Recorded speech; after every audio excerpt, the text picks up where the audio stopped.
Hello, नमस्कार शिक्षक साथियों, कैसे हैं आप। तो आज हम लोग जान रहे हैं कि बीपीएससी प्रधान शिक्षक परीक्षा डी जिसके अंतर्गत डीएलएड यूनिट 2 और उसका पार्ट 2 आज लेके आए हैं। तो हम लोग सभी साथी जानते हैं कि डीएलएड जो है बीपीएससी में 8 यूनिट है और 8 यूनिट के अंतर्गत कई पार्ट हैं उसके।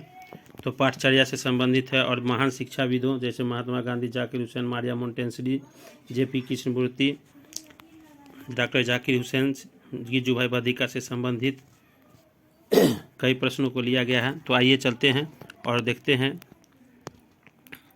और एग्ज़ाम के लिए अब कम ही समय रह गया है, 10-12 दिन 15 दिन ही रह गया साथियों। हालांकि अभी तक बीपीएससी ने रिजेक्शन लिस्ट नहीं जारी किया है। तो आइए बिना देरी करते हुए चलते हैं। तो जो भी शिक्षक साथी चैनल पर नए तो चैनल को सब्सक्राइब जरूर कर ले साथियों। आइए देखते हैं पहला प्रश्न क्या है। कम समय है साथियों, तो कम समय में एग्जाम की दृष्टिकोण से ये एमसीक्यू प्रश्न आपको लाया गया है। तो आप लोग इसको देखेंगे और बनाएंगे। देखते हैं। महात्मा गांधी से संबंधित प्रश्न है। महात्मा गांधी के संदर्भ में कौन सा कथन सही है। तो वे एक महान दार्शनिक थे। इनके पिता करमचंद गांधी पोरबंदर राज्य के दीवान थे। इनकी माता का नाम पुतलीबाई और पत्नी का नाम कस्तूरबा गांधी था। तो उपयुक्त सही है। तो पहला का आंसर आपका डी हो जाएगा साथियों। चलते हैं प्रश्न संख्या 2 देखते हैं। गांधी जी किस वर्ष एक मुकदमे के सिलसिले में दक्षिण अफ्रीका गए थे। तो वो 1893 में गए थे, 1893 में। और 1893 में भी अफ्रीका में विश्व धर्म सभा में स्वामी विवेकानंद भी भाग लिए थे साथियों। तो आपका आंसर 2 का सी हो जाएगा। प्रश्न संख्या 3 देखते हैं। गांधी जी ने किसकी सहायता से ट्रांसवाल की में टॉल्स्टॉय फर्म की स्थापना की थी। तो ये मिस्टर पोलक की सहायता से की थी साथियों। 3 का आंसर आपका बी हो जाएगा। चलते हैं प्रश्न संख्या 4 देखते हैं। गांधी जी के अनुसार निम्नलिखित में से कौन सा कथन सत्य है। तो पूर्ण मानव का अर्थ बालक के व्यक्तित्व के चारों तत्वों शरीर, हृदय, मन तथा आत्मा के समुचित विकास से है। ये सही है। साक्षरता शिक्षा की न तो अंतिम सीढ़ी और न ही प्रथम सोपान, यह भी सही है साथियों। शिक्षा द्वारा बालक में शारीरिक, मानसिक, चारित्रिक, आध्यात्मिक क्षमताओं को विकसित किया जा सकता है। तो ये उपयुक्त सभी है। और गांधी जी ने बेसिक शिक्षा, बुनियादी शिक्षा की नींव 1937 में वर्धा योजना के माध्यम से डाली थी साथियों। तो यहाँ एक प्रश्न यह भी आपको बनता है। चलते हैं प्रश्न संख्या 5 देखते हैं। गांधी जी ने किस पत्रिका का संपादन किया था। तो वो उन्होंने हरिजन पुस्तिका लिखी थी, हरिजन पुस्तिका। और इन्होंने हिंद स्वराज जो है 1909 में लिखा था, हिंद स्वराज 1909, जिसमें शिक्षा के दर्शन से संबंधित है। और वो दक्षिण अफ्रीका से आने के क्रम में जहाज से लिखे थे साथियों। चलते हैं प्रश्न संख्या 6 देखते हैं। गांधी जी के अनुसार किस अवस्था के बालकों के लिए अनिवार्य तथा निःशुल्क शिक्षा की व्यवस्था होनी चाहिए थी। तो ये 7 से 14 वर्ष के लिए, जैसे आरटीई में 6 से 14 वर्षों के लिए प्रावधान अभी किया गया साथियों। तो उसी तरह वहाँ उस समय में गांधी जी ने 7 से 14 वर्ष के बच्चों के लिए शिक्षा की घोषणा की थी। प्रश्न संख्या 7 देखते हैं। गांधी जी के शिक्षा से संबंधित आधारभूत सिद्धांतों पर विचार कीजिए। तो इनके क्या आधार से शिक्षा के द्वारा बालक में शारीरिक, मानसिक, चारित्रिक, जिसको हम लोग आध्यात्मिक भी कह सकते हैं, का विकास करना, ये भी सही है। स्कूल में प्रयोग द्वारा नई खोज के लिए प्रेरित किया जा सकता है। बालकों में बंधुत्व, सहयोग तथा समाज सेवा की भावना उत्पन्न की जा सकती है। तो ये उपर्युक्त सभी होगा साथियों। 7 का आंसर आपका डी हो जाएगा। चलते हैं अगले प्रश्न को देखते हैं। प्रश्न संख्या 8, निम्न में से कौन सा गांधी जी के अनुसार उद्देश्य है। तो संतुलित व्यक्तित्व, जीविकोपार्जन, आध्यात्मिक शिक्षा, ये सभी। तो यहाँ का आंसर आपका डी हो जाएगा। ये सभी गांधी जी ने बुनियादी शिक्षा मतलब विद्यार्थियों के शिल्प कला से संबंधित भी वकालत की थी कि बच्चों को रोजगारमुखी शिक्षा मिलनी चाहिए जिससे उनका स्वरोजगार हो। प्रश्न संख्या 9 देखते हैं। गांधी जी द्वारा प्रस्तावित बुनियादी शिक्षा का सिद्धांत कब प्रस्तुत किया था। अभी साथियों हमने बताया था कि वर्ष 1937 में इन्होंने 1937 में वर्धा योजना के माध्यम से बेसिक शिक्षा की शुरुआत की थी। प्रश्न संख्या 10 देखते हैं। गांधी जी के अनुसार शिक्षा के विचार के संबंध में कौन सा कथन असत्य है। तो उस शिक्षा का माध्यम अंग्रेजी होना चाहिए, ये गलत है साथियों। इन्होंने कहा था कि नहीं, मातृभाषा में शिक्षा होनी चाहिए। चलते हैं प्रश्न संख्या 11 देखते हैं। जैसा कि आप सभी जानते हैं कि ससमय तैयारी करना भी एक काफ़ी जटिल है, क्योंकि विद्यालय खुल भी चुका है साथियों।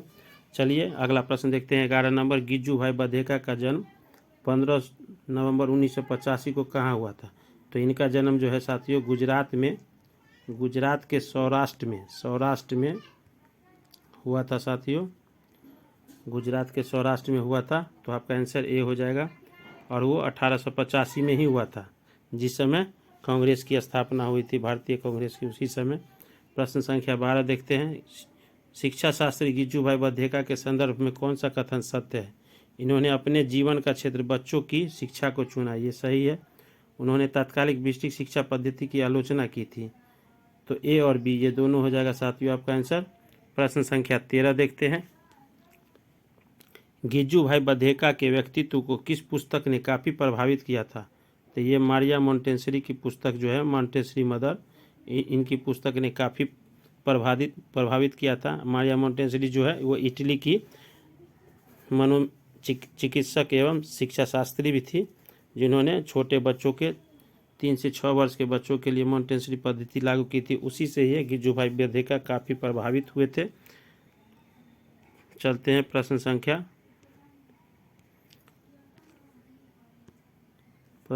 14 देखते हैं साथियों। दीवा स्वप्न नामक पुस्तक की रचना किसने की थी? तो इसकी रचना जो है गिज्जू भाई बधेका ने की थी। गिरजाशंकर भगवान जी मान इसका नाम था साथियों पूरा। इन्होंने दीवा स्वप्न नामक पुस्तक की रचना की थी। प्रश्न संख्या 15 देखते हैं। गिज्जू भाई बधेका के संदर्भ में कौन सा कथन सत्य है? उन्होंने मारिया मोंटेसरी शिक्षा पद्धति को ग्रामीण भारत में अपनाने पर बल दिया, ये आपका सही है साथियों।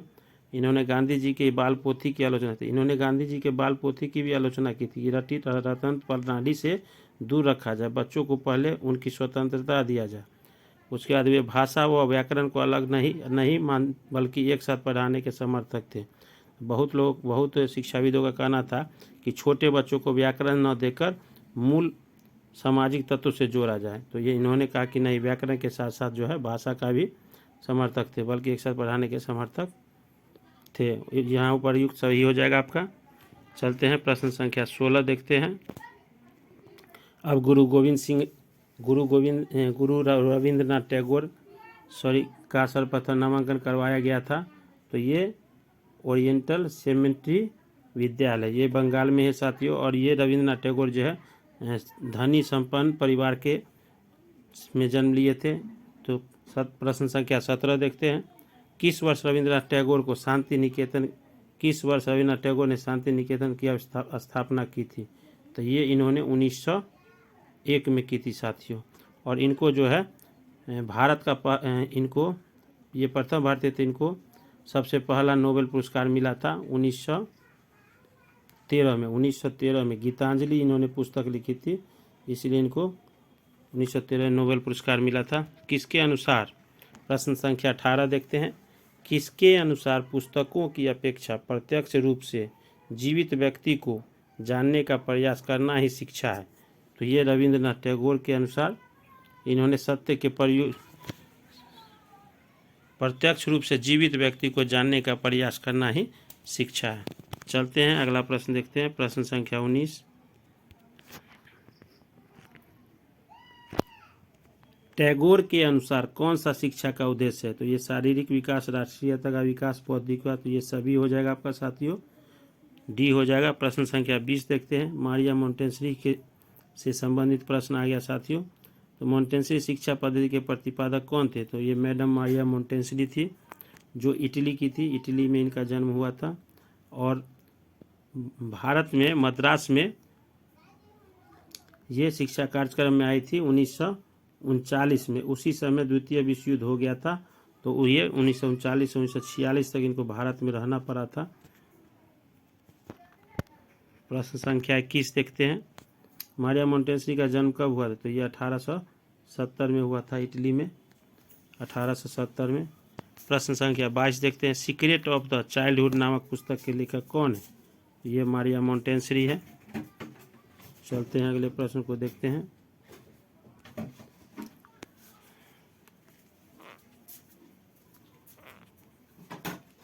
प्रश्न संख्या 23 देखते हैं। शिक्षा का अभिप्राय बालक के जीवन के सामान्य विस्तार में सक्रिय सहायता देने को समझा जाना चाहिए। यह कथन किनका है? तो यह कथन जो है मारिया मोंटेसरी का ही है, क्योंकि संबंधित ग्रुप उन्हीं से लिया गया प्रश्न है। प्रश्न संख्या 24 देखते हैं। मारिया मोंटेसरी शिक्षा पद्धति का सिद्धांत क्या है? तो आत्मनिर्भरता का सिद्धांत, स्व शिक्षा, ज्ञानेंद्रियों का शिक्षा। तो इन्हें क्या जो है 3 तरह का क्रियात्मक शिक्षा सिद्धांत था, जिसमें ज्ञानेंद्रियों के माध्यम से शिक्षा, कर्मेंद्रियों के माध्यम से शिक्षा, अपने हाथ से स्थूल शिक्षा और स्व शिक्षा अध्ययन। तो यहाँ आपका आंसर 24 का डी हो जाएगा। चलते हैं अगला प्रश्न देखते हैं। प्रश्न संख्या 25। मोंटेसरी शिक्षा पद्धति का गुण है। तो ये वैज्ञानिक शिक्षा पद्धति है, यही इसका गुण है, क्योंकि यहाँ सामाजिक गुणों का अभाव नहीं होगा, व्यक्तिहीनता का महत्व नहीं होगा। आपका आंसर ये हो जाएगा। प्रश्न संख्या 26 देखते हैं। मोंटेसरी शिक्षा पद्धति के संदर्भ में कौन सा कथन असत्य है? तो मोंटेसरी परिषद शिक्षा को आंतरिक विकास का प्रक्रिया होना, ये सही है। क्रियात्मक प्रक्रिया मोंटेसरी शिक्षा पद्धति में वगैरह सिद्धांत का अनुपालन नहीं करते, यही आपका गलत हो जाएगा साथियों। तो आपका आंसर बी हो जाएगा। चलते हैं प्रश्न संख्या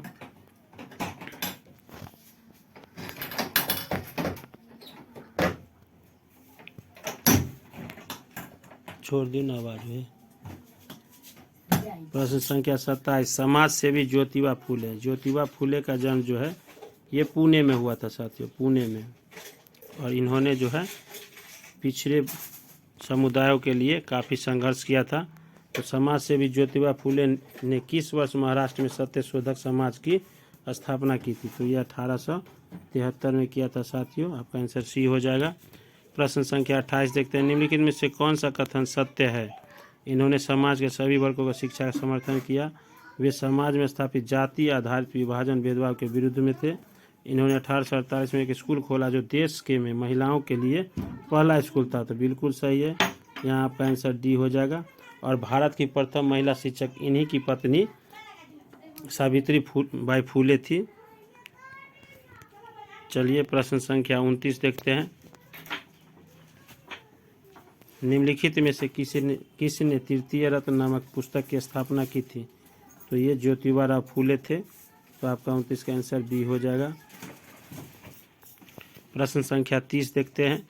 निम्नलिखित में से कौन सा कथन सत्य है? ज्योतिबा फूले ने 19 अक्टूबर 1882 में अपना पहला निवेदन दिया था। किसको दिया था? तो ये हंटर आयोग को दिया था, जो शिक्षा से संबंधित थे, कि पिछड़े बच्चों के लिए अस्पृश्यता के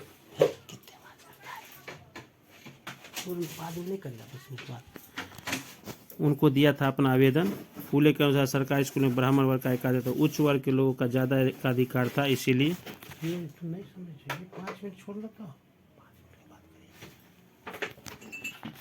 फूले के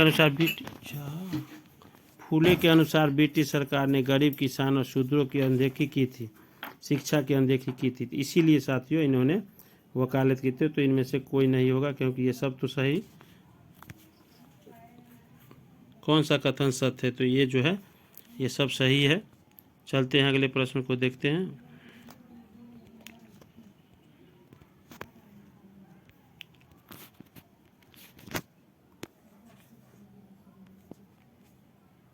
प्रश्न संख्या 31 देखते हैं साथियों।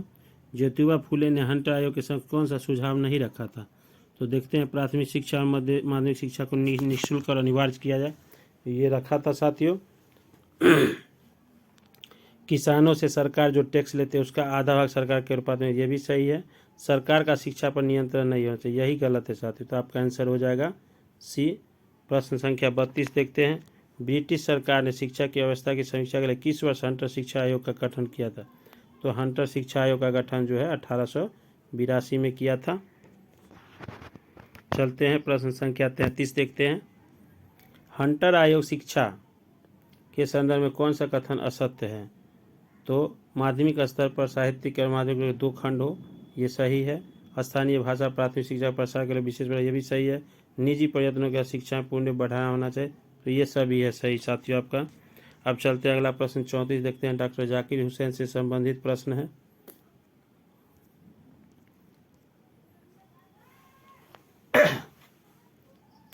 डॉक्टर जाकिर हुसैन भारत के किस क्रम के राष्ट्रपति थे? तो ये तीसरे क्रम के राष्ट्रपति थे, तीसरे क्रम के। प्रश्न संख्या 35 देखते हैं। डॉक्टर जाकिर हुसैन को, इनका जन्म जो है हैदराबाद में हुआ था साथियों, जन्म इनका हैदराबाद में हुआ था। डॉक्टर जाकिर हुसैन को पद्म विभूषण पुरस्कार कब प्राप्त हुआ था? 1954 में हुआ था।